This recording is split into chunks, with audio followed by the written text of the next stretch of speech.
भारत को विश्व गुरु कहा जाता है और आज ये दुनिया की चौथी सबसे बड़ी अर्थव्यवस्था बन चुका है। लेकिन सवाल उठता है, G7 जैसे बड़े ग्लोबल समिट में भारत को क्यों नहीं शामिल किया गया? But the big question is why wasn't India visibly present और officially included in the recent G7 summit? हाल ही में सूत्रों के अनुसार खबर आई कि कनाडा ने प्रधानमंत्री मोदी को G7 में इन्वाइट नहीं किया। Recently sources claim that Canada did not invite PM Modi to the G7 summit. बाद में मीडिया में ये बयान आया कि भारत को केवल बैठक अटेंड करने का न्योता दिया गया था, ना कि मुख्य फोटो सेशन और ग्रुप डिस्कशंस में भाग लेने के लिए। और यही कारण था कि G7 समिट की ऑफिशियल ग्रुप फोटो में मोदी जी नहीं दिखे। और आगे जरूर सामने आया कि पीएम मोदी और इटली की पीएम जॉर्जिया मेलोनी के बीच बातचीत हुई, लेकिन अन्य नेताओं से उनकी बातचीत को लेकर कोई पुख्ता जानकारी सामने नहीं आई। तो अब बात करते हैं डोनाल्ड ट्रंप की। एक वायरल वीडियो में हम कहते हैं G7 को G8 या G9 बना देना चाहिए, चाइना और रशिया को भी शामिल करना चाहिए। लेकिन सवाल उठता है, क्या रशिया और चाइना की इंक्लूजन पॉसिबल है?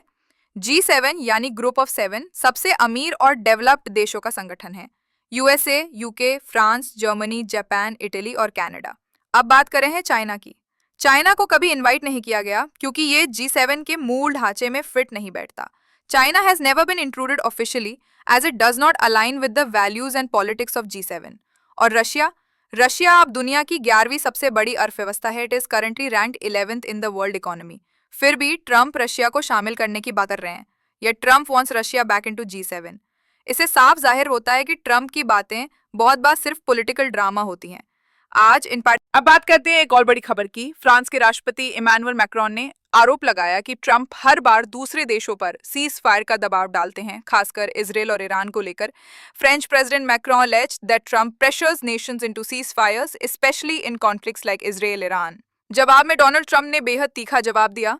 ट्रंप रिस्पॉन्डेड हार्शली, इमैनुअल, तुम हमेशा पब्लिसिटी के लिए कुछ ना कुछ कहते रहते हो। G7 जल्दी इसलिए छोड़ा क्योंकि मुझे वॉशिंगटन जाना था, ना कि किसी सीज फायर ड्रामे में शामिल होने। मैं इससे भी बड़ी चीज करने जा रहा हूँ। Stay tuned. यानी ट्रंप किसी भी बड़े लम्हे को बिना विवाद के नहीं छोड़ते। Clearly Trump doesn't let any big stage go without controversy. तो अब समझिए असली पावर किसके पास है। G7 के देश मिलकर भी कभी कभी ट्रंप की वजह से ऑफ ट्रैक हो जाते हैं। So you can see how powerful Trump's presence is even in events like the G7 summit. और एक बात तय है, ना चाइना और ना रशिया G7 का हिस्सा बनने जा रहे हैं और ना ही G7 कभी G8 या G9 बनेगा। वो कोई भी मौका नहीं छोड़ रहे हैं जिससे ये साबित हो सके कि अब भारत और अमेरिका का रिश्ता वैसा नहीं रहा जैसा कभी पहले हुआ करता था। लेकिन ये तो साफ है कि डोनाल्ड ट्रंप अब भारत से खफा नजर आ रहे हैं।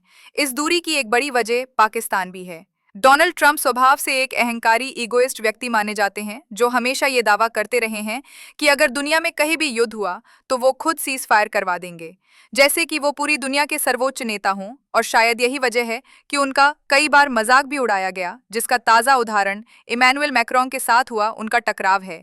लेकिन अब समय आ गया है कि भारत को ये समझ लेना चाहिए, भविष्य में अमेरिका से बड़े व्यापारिक सौदे डील्स नहीं करने चाहिए सिवाय एयर स्पेस और रक्षा क्षेत्र के, क्योंकि ये स्पष्ट होता जा रहा है कि अमेरिका भारत की आर्थिक शक्ति से सहज नहीं है। भारत हमेशा से इजराइल के साथ खड़ा रहा है और अमेरिका तथा डोनाल्ड ट्रंप की नीति भी यही रही है कि ईरान को पूरी तरह से तबाह कर दिया जाए।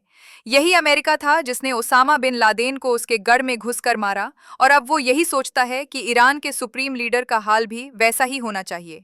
डोनाल्ड ट्रंप ये भी संकेत दे चुके हैं कि वे ईरान और इजराइल के बीच युद्ध विराम सीज फायर करवाने को तैयार हैं। लेकिन सच्चाई ये है कि अमेरिका हमेशा दोहरी चाल चलता रहा है। एक ओर वो ईरान को परमाणु हथियार बनाने से रोकता है, तो दूसरी ओर इजराइल को और ज्यादा घातक हथियारों से लैस करता है। अगर वीडियो पसंद आया हो तो एक प्यारा सा लाइक जरूर दीजिए, अपने दोस्तों के साथ शेयर कीजिए और ऐसे ही वीडियो के लिए हमारे चैनल जनरल ज्ञान वाला को सब्सक्राइब कर ले।